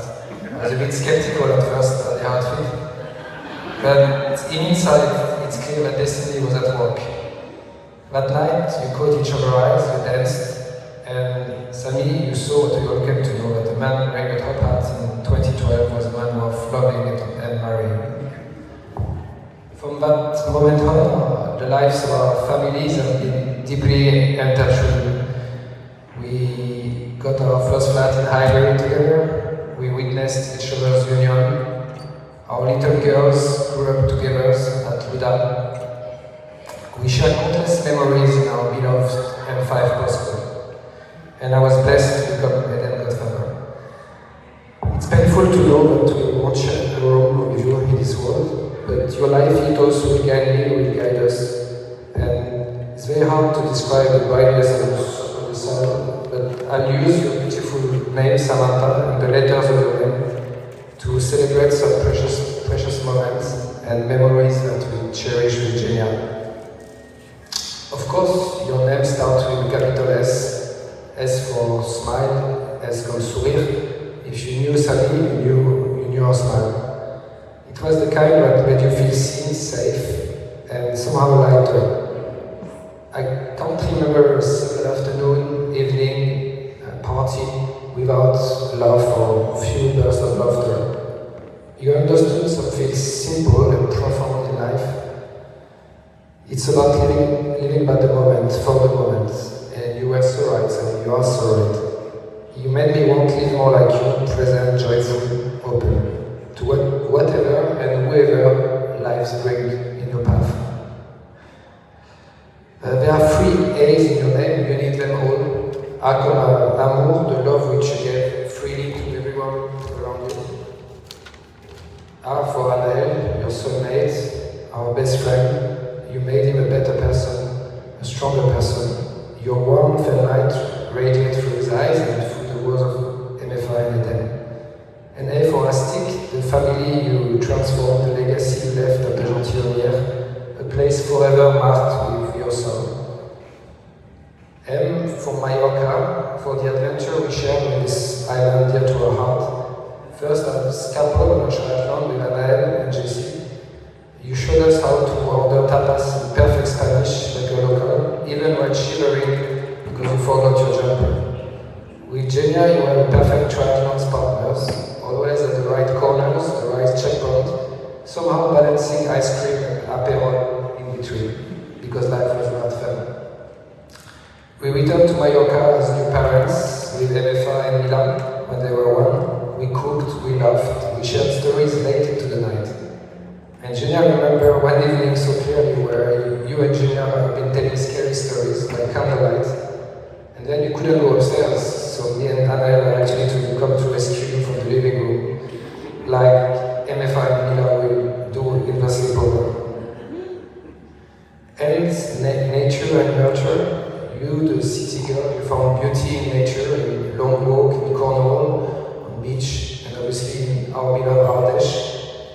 You nurtured your children with a kind of calm strength I deeply admire. At Luda's, during countless pickup, Anaël and myself would lose patience. But you would gently distract them, never raising your voice. Your empathy, your presence, somehow everything would end up with a smile. You are an extraordinary mother, as a parent, as a godparent. by example. Tea for taste, you had the best taste ever. The ability to make every space, every person beautiful inside and outside. For your tailoring, your choice of color, your flair, you brought everything to life, and your 40th birthday was unforgettable. And I'm sure you're smiling at us now in the heart of the city of London, Merkel Taylor Hall, dressed sharply for you, your people. And personally, I was lucky to spend a full day with you, designing my wedding suit, choosing accessories for Anna and my best man. I'm not a shopping fan, I really expected a girl shopping trip, but it turned into a beautiful adventure. From a fabric treasure sense in Seoul to a shoemaker in Mayfair, you showed me your craft, you showed me your passion, and it was deeply contagious. I will carry this suit and the garment with pride. They are stitched not just with fabric, but with care, with laughter, love. I'll keep them, I'll show them to Eden. And I will tell him about his mother, the woman who made style feel effortlessly and full of soul. Finally, H, for your hairstyle, you have the beautiful hairstyle, always daring, always on the point. The photos show it better than I could say it. But it reminded me of one of our trips in Rome during the Six Nations. It was pouring rain, and Jenny asked you, why don't we buy an umbrella? And then he said, shh, Anna, you can't tell that. Umbrella is a sign of weakness. Walking in the rain is character building. Nonetheless, after 10 minutes in the Dwumfour, he turned to us and was like, I'm in Italy. You know, your style police calling, I'm in Italy. I have enough of this rubbish poncho on this. And we got into the coffee. Voilà Samantha, a name that holds so much. And today, I make you a promise I made you in the past. You know, Junior, I, all our friends, we will rap. And I lead them in fire, in love, in care, in energy, in presence. I will be there for cycling trips, climbing trees, goûter, and many more. While you, forever you are, guide us with your light. We will carry your lesson, the one you live, not taught, so naturally. None of us knows how much time we have, but that's why we must live for the present. We must enjoy the present as you did. We must reach for and spend time with our loved one, as you showed us with the beautiful events you always organize for us. So Sami, today I'm not saying goodbye, it's only a farewell. Your light remains as how we love, how we live, frankly, how we will be. You live in our hearts and you're forever present. Rest in peace.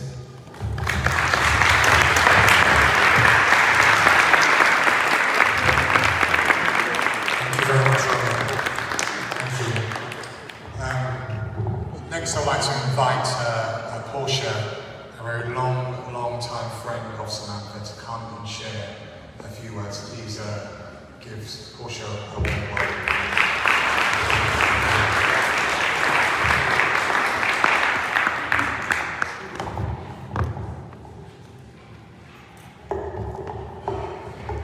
Hi everyone. To my dearest friend Sammy, no words feel strong enough to express the depth of sadness and emptiness that Sammy's passing has left in me and in everyone lucky enough to have known her. Some people search a lifetime for a pure, unfiltered and genuine friendship and never quite find it. I was one of the lucky ones.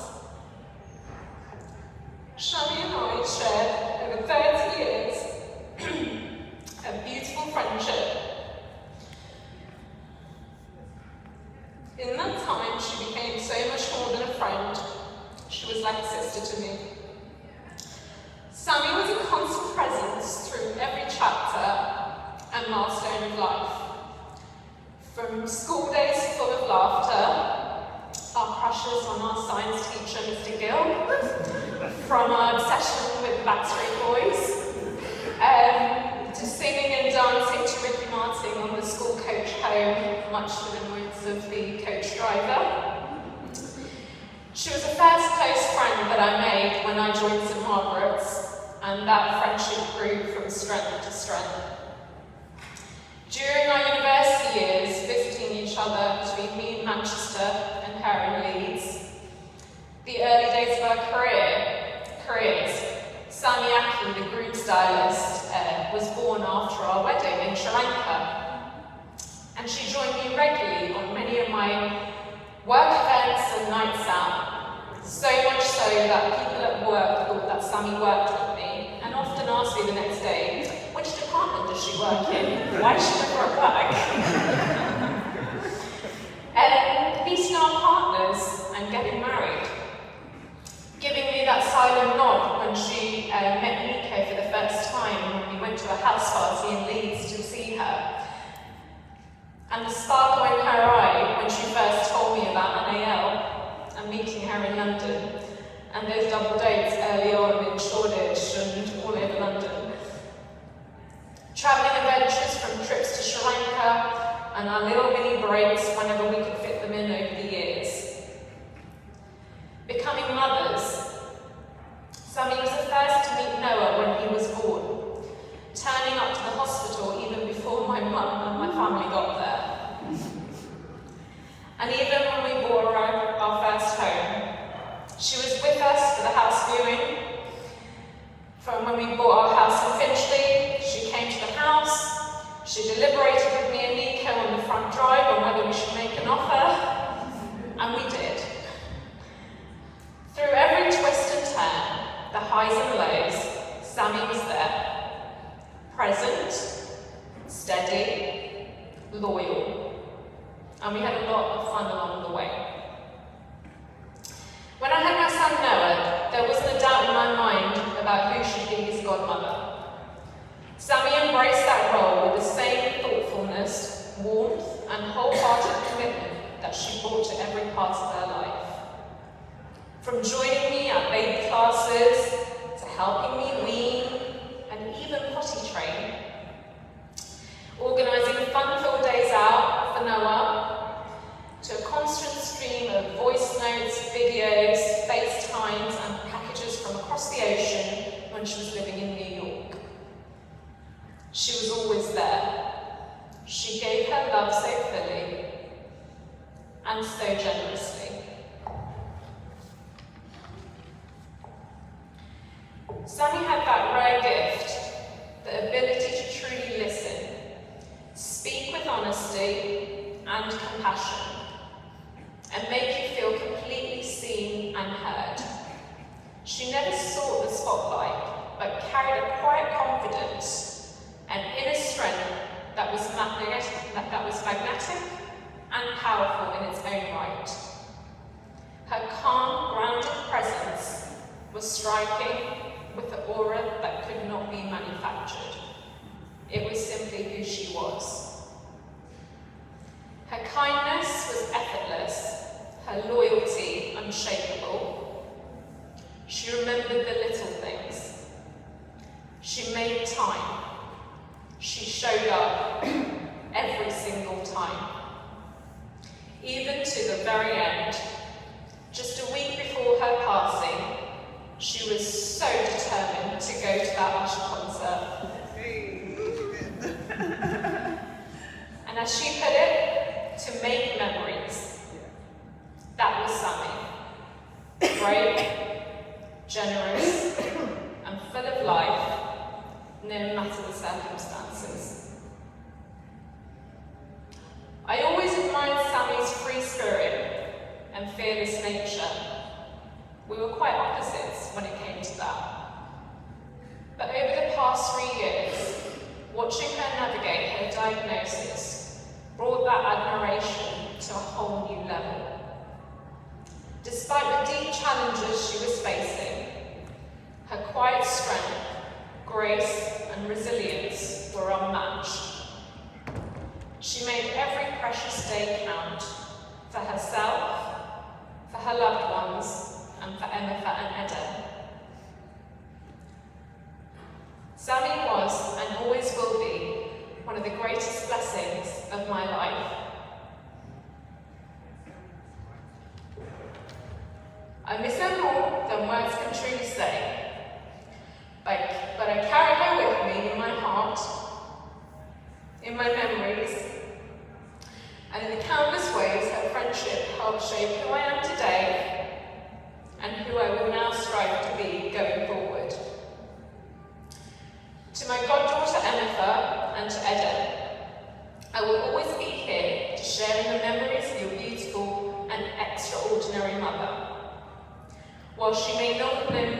while she may no longer be with us in person, her spirit shines brightly in you both, and her love and legacy will never be forgotten. Rest peacefully, my darling Sammy. We've got this for you.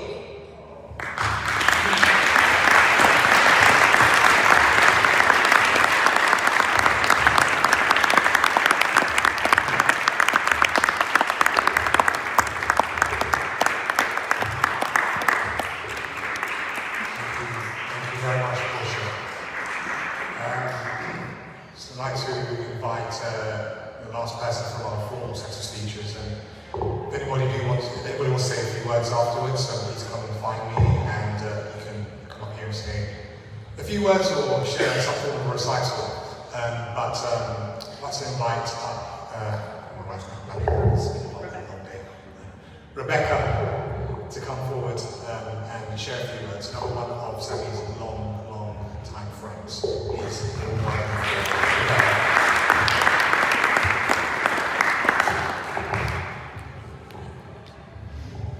My dearest Sammy, since 11 years old we wrote each other poems, so it only feels fitting that now I write you one.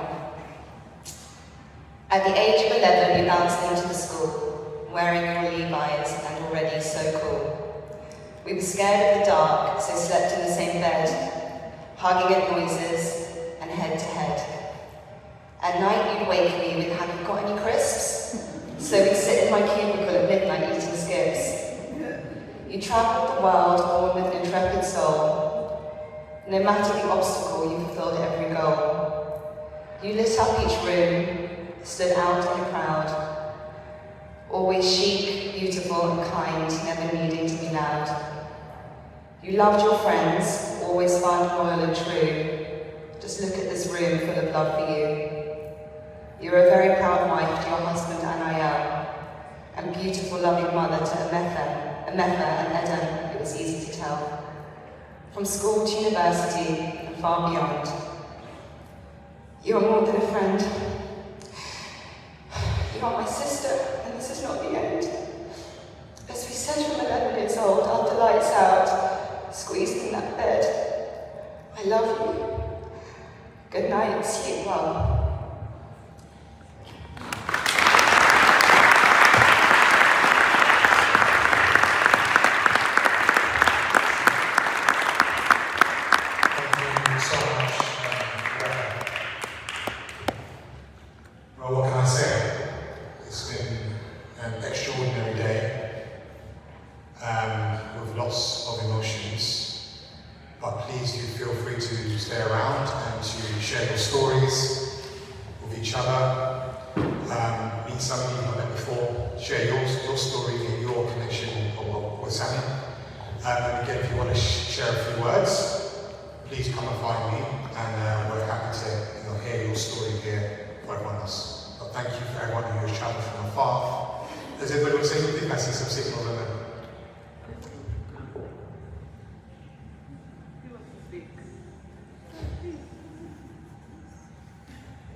Have the space until 11:10.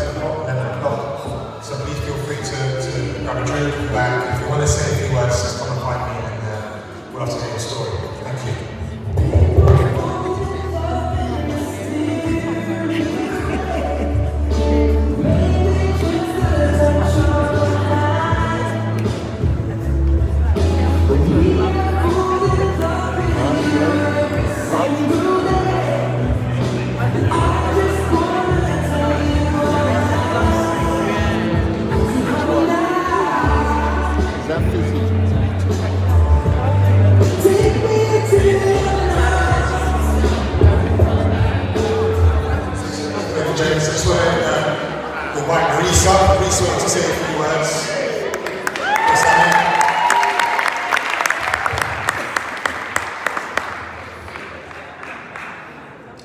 Hello everyone. Where do I begin with Sammy? I've done a little tribute in the book, but I couldn't fit everything in the tribute because I don't think any tribute space can fit the loving memories and the energy and just the personality of Sammy. But I will go back to the first memory I remember really. I just met Chinwe and kind of trying to impress, and then Sammy and Anel had their traditional ceremony at the house. So I was invited to it, but in a working role. So I was trying to build things and clear spaces and just trying to help out really. And I remember seeing Anael and all of his groomsmen come down the walkway with the kente on, and I was just like, wow, this is just amazing. And then I saw Sammy and I said, that explains it, why this is so amazing. And that was really my first introduction to the family. And just from the very first day up until the last, Sammy always made me feel welcome. Even when I wasn't officially part of the family, I was the person skirting around the edges of the room. And so I remember when I was planning to get engaged to Chinwe, I created a secret little WhatsApp group. And Sammy was inside the group, and I was pinging my ideas. And I was very instrumental in me proposing to Chinwe. And Sammy also was very influential in making me feel like not only was I ready for it, but I had the tool set ready to go ahead. And I proposed to Chinwe at a place that Anael took Sammy on their honeymoon. So we have this interlinked history which will always stay with me. I remember we called, the first people we called after I proposed was Sammy. And she said, yay, now I can finally call you brother. And I was just like, yes. And I've had many countless conversations with Sammy that, I want to be there for the children and just help and guide them in any way I can. The same with Anael. I'm here for you. And I had to get up and say something because she meant so much to me. And Sammy, I love you, and I love everybody in this room. And Anael, you're my brother, forever, okay? So I love you all. Thank you.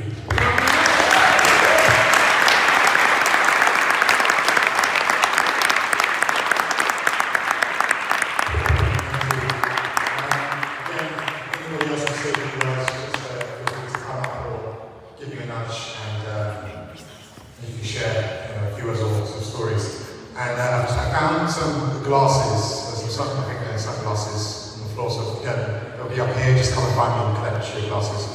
Thank you.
One more. 3, 2, 1. Fabulous. I'm so happy that you look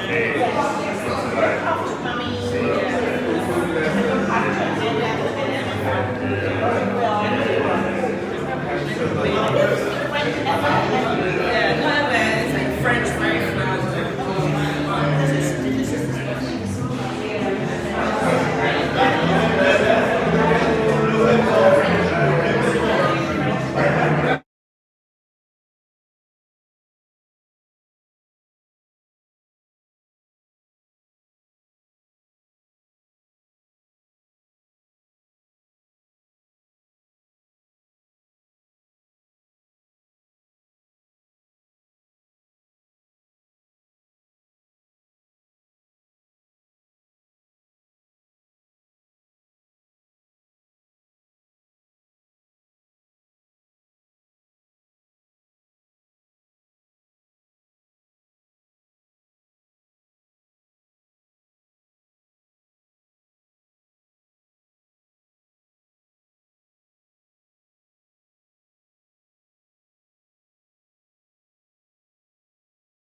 It's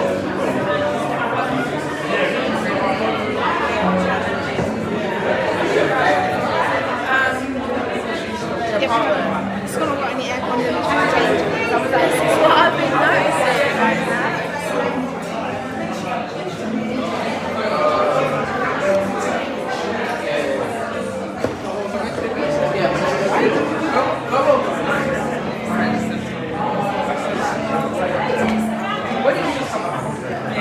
Daniel, as my God.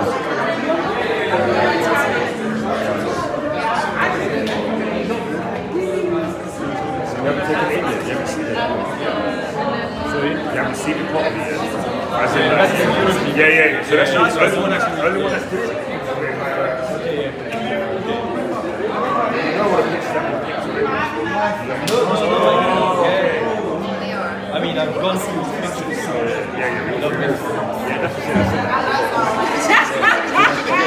that's what I wish we had these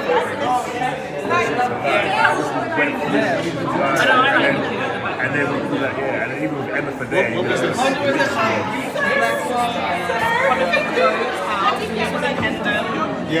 This house in Hendon, Hollywood Close. Yeah, Hollywood Close, yeah. But what year was that? I was how old? This is Hillcrest Gardens. Did I get Hendon? Is that Finchley? Yeah. That's what's crazy, right? Yeah. The thing is, I want to, we keep her, we'll see what info goes up. She's about 10 there.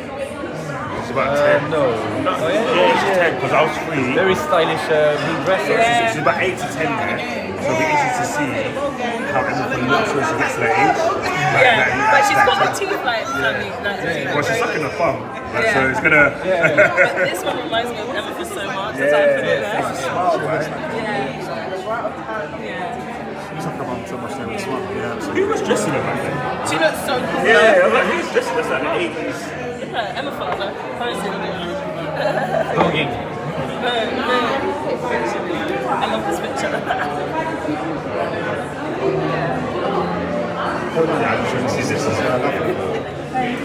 This we have this image here as well. Doesn't matter.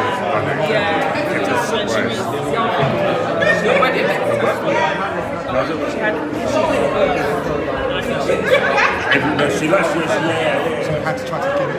I feel like, I get it. It's learning because I feel like she's really appreciative. So what I'll say is really good one too. I'll do it on Sunday. Either I'll do it at the house. Yeah, so more into it. I don't.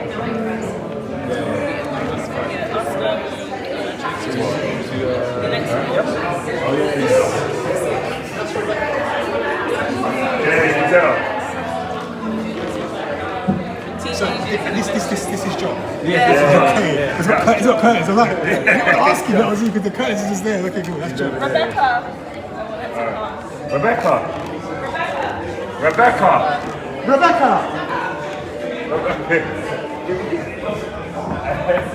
So this must have been some kind of like leaving school. 15, I think, on this. Yeah. I love the pictures. It's curious. What's happening? This was this girl's 16th birthday, so we took a limo around London. That's all we did, and that's Carla, Where's Carla? Oh, she's over there. she's outside, yeah. I'm just saying. This was Spice Girls in Nice, Chinatown. it's brilliant. When was that? Yeah. This was Chinatown, Soho. Yeah. Can I say something? That was See the Trinity picture behind you? Edinburgh. That has. In Drake, that was Drake. Yeah, we cheated. This picture? Yeah. Oh, yeah. And then we cheated and got like a car. Or maybe she didn't. I think she didn't cheat with me. They went to the pub for lunch. Natalie. Sick news. Yeah. And this was at Natalie's house. Yes, I remember Natalie. And I remember them taking that one. Yeah. How old is Sammy here? Like 11, I think. She does. I remember about 10, 11, do you think? Maybe. If I'm there in this picture. Yeah. But this was in Buck Lane. That's the plan. Yeah, she had that for a while though. Remember the fact. Oh no, you are right. The seat was just small. Alright, so I told you.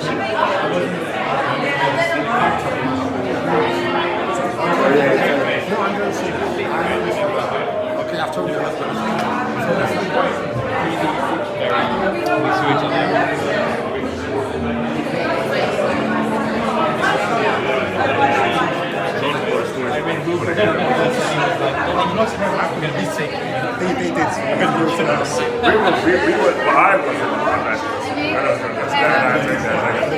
I was just a typical boy when I was young. Well, Mum says I was like, Sunday she said it. I was like, very far.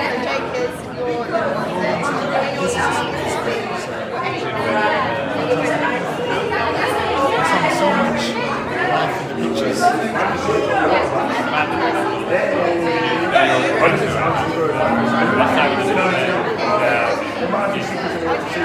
I love this movie. No way, I think it's funny to me. Your lack of It doesn't make any sense. We found them and we feel like they might be amethyst.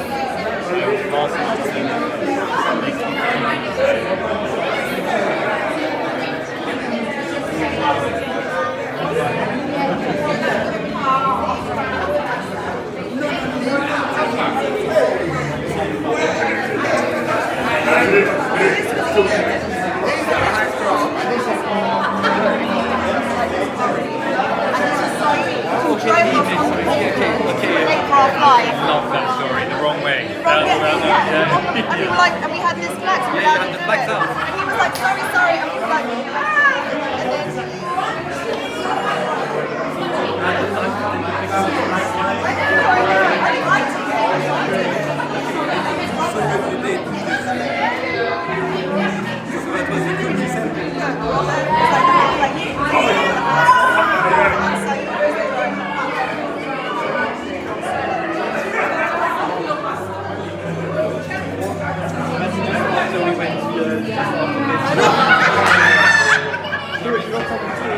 Show me this, girl.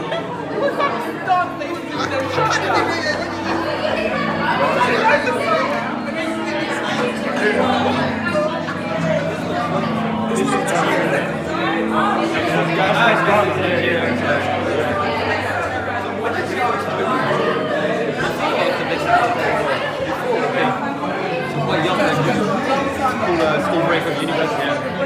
Listen, Simon, well, Chucks is there. I know that. He went a few times. He went a few times. I think he went twice, man. There was a period where I didn't see Sammy for a while because she was traveling. Yeah, there was a period where I didn't see him for a while. But you're right, like if it's Chucks, then it's not.